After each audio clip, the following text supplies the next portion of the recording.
very excited about the opposition. Is probably my favorite Magic card to play with. Yeah, I was about to say, it's certainly not your favorite one to play against, I imagine. I recently got to relive the joy of opposition in a cube match, where I comboed it with Lingering Souls, much as Drew has done in his Legacy deck. There you go.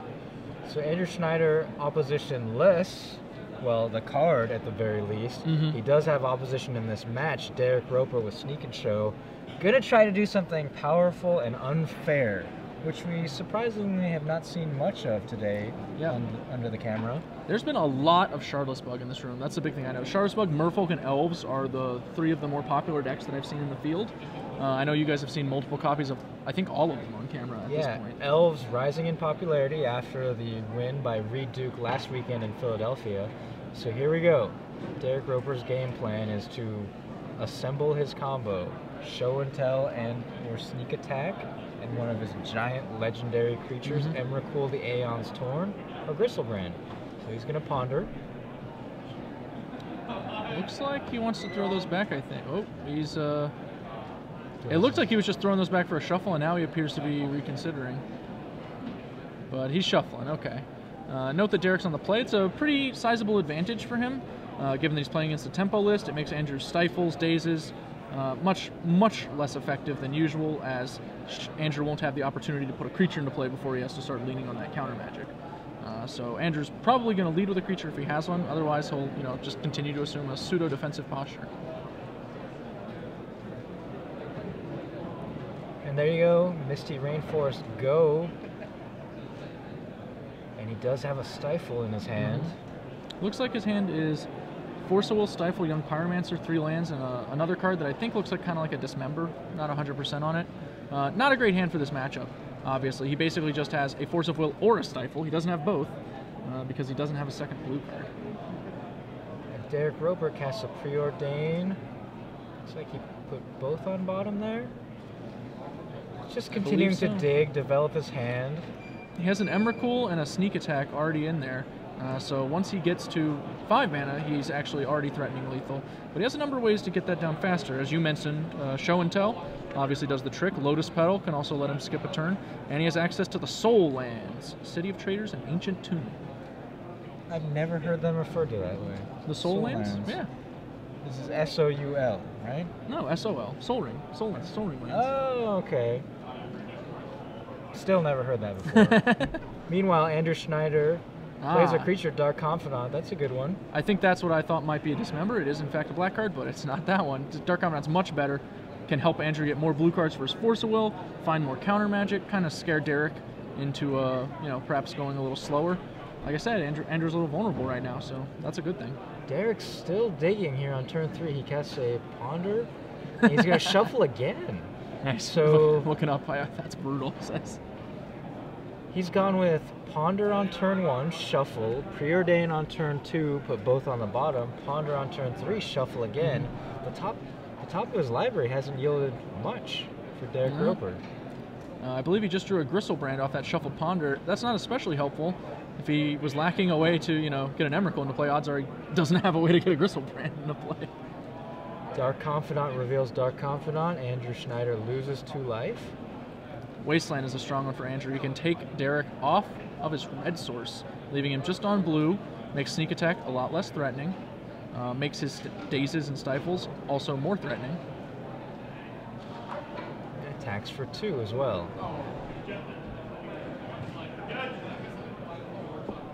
Yes, I just looked over when that player called for Judge.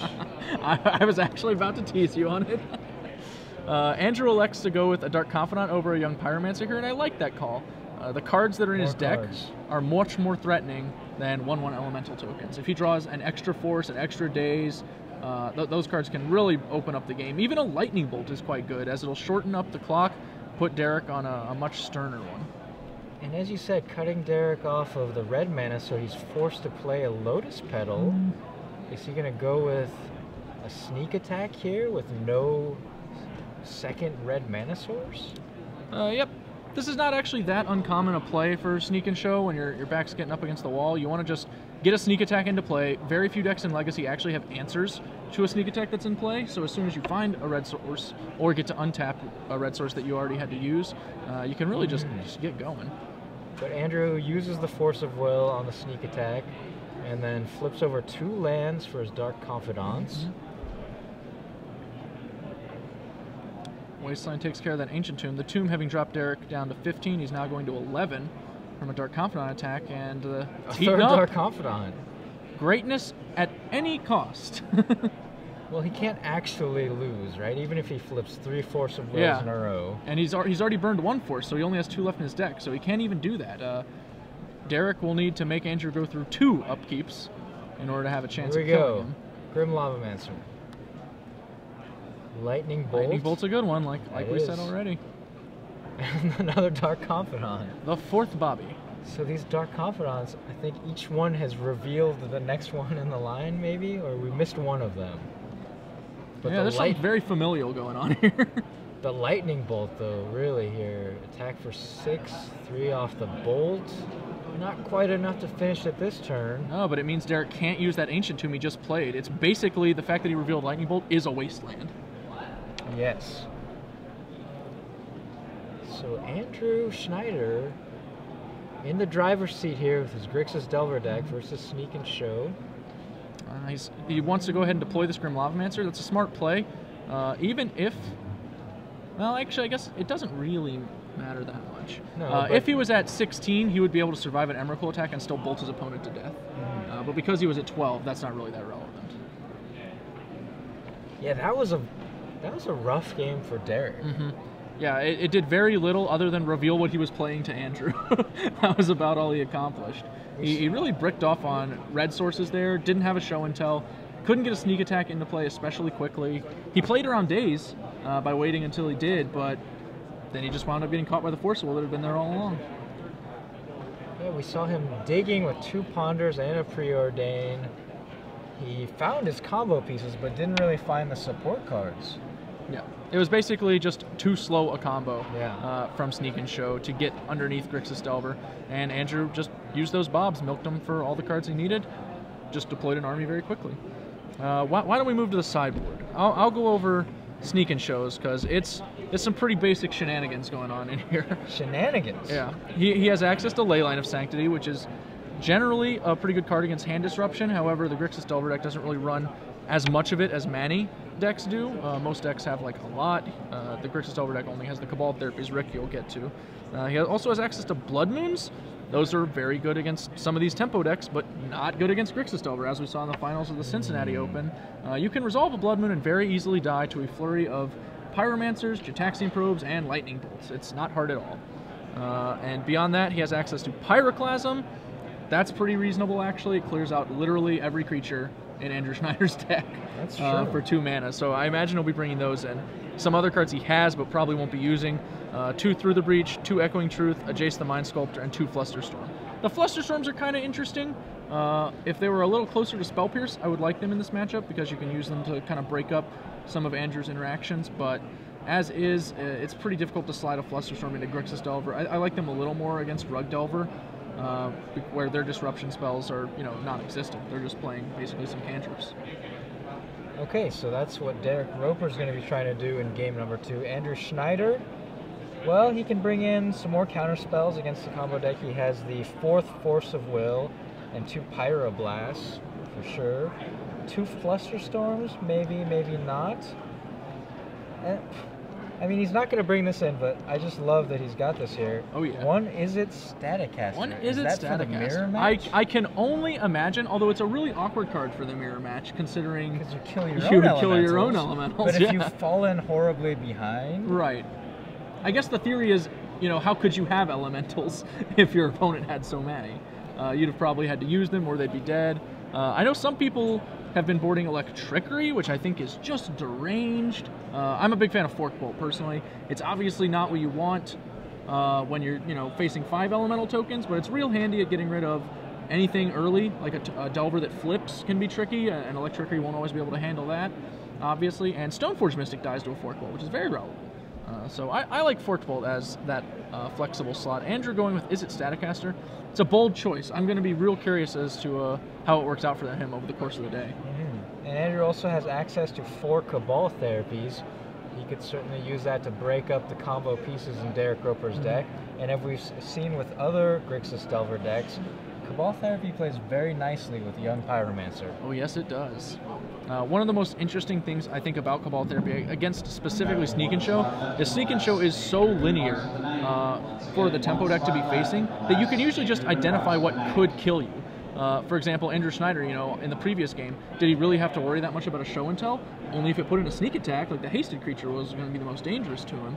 So he can, go ahead and name sneak attack if he really wants to. Or if the show and tell coming out quickly is the threat, he can name show and tell. He's got a lot of versatility with what he names because his counters match up very specifically against what Drreick's going to have. Drreick mulligans.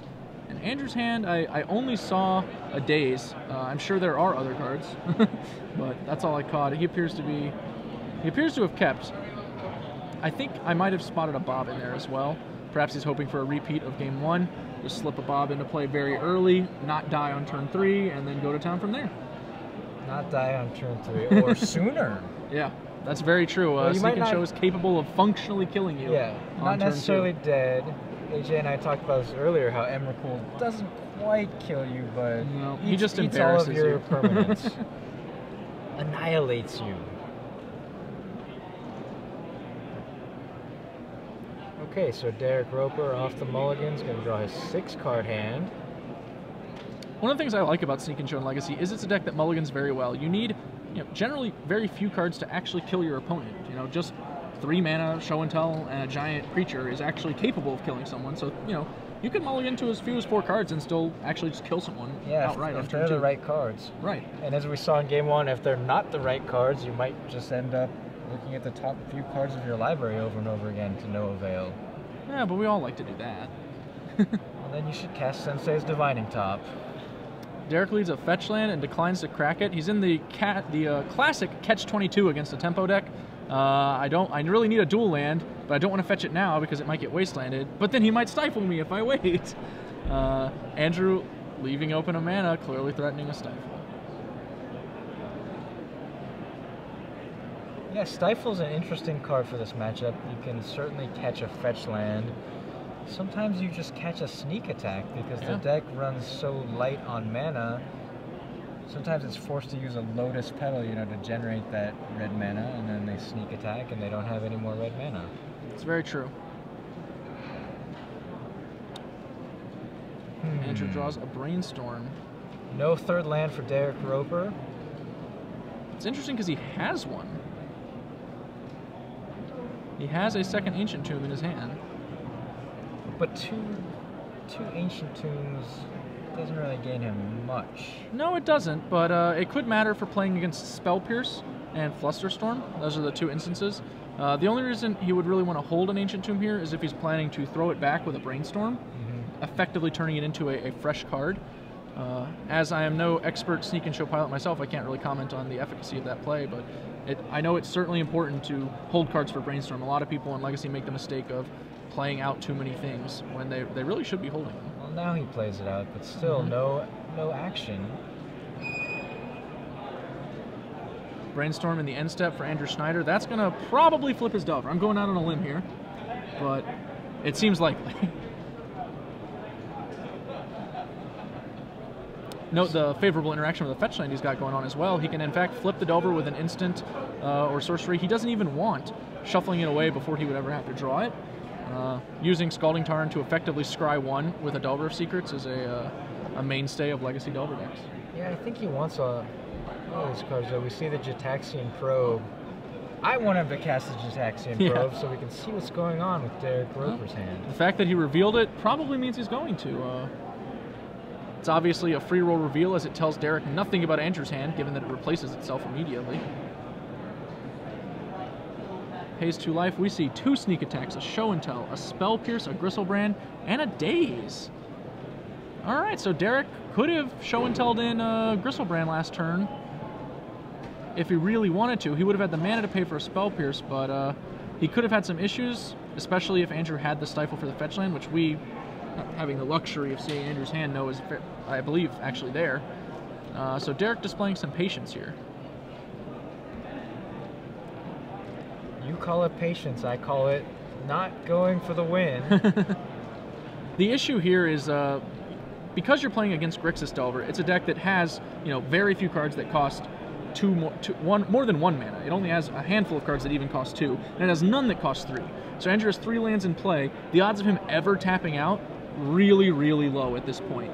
So if he has a stifle, he's very likely to cast it, no matter when you crack the fetch line, and the longer you wait, the more likely he is to draw a stifle if he didn't have one. So that's a dangerous spot. Drreick really missed his opportunity on his first turn to crack that fetch land, playing around the wasteland, but now he's put himself into a bind. May have to walk right into a stifle. And we see Andrew has a Dark Confidant in his hand, chooses not to cast it.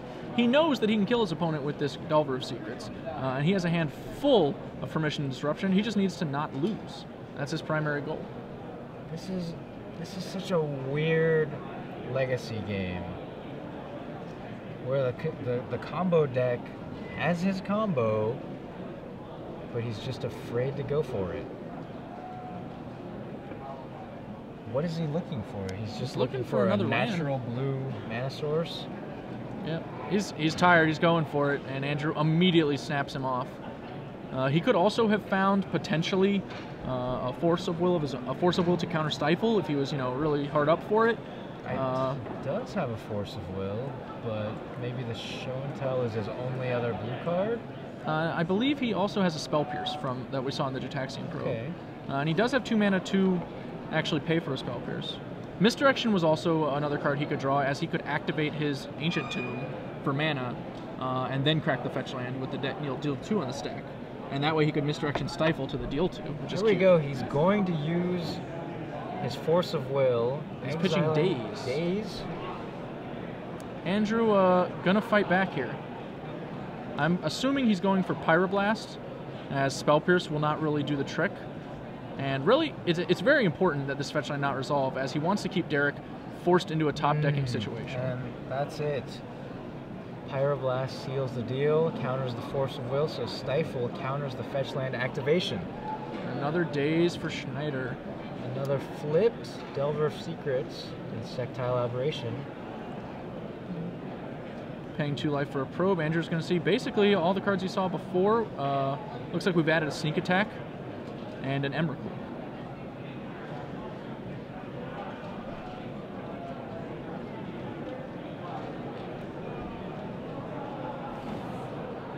All right, Andrew Schneider with Grixis Delver in the driver's seat, and there you go. Yeah. Drreick Roper did not find the land he needed and extends the hand. All right, well played by Andrew Schneider. He was very cautious. He didn't give Drreick any openings, and Drreick, you know, he fell into that spot.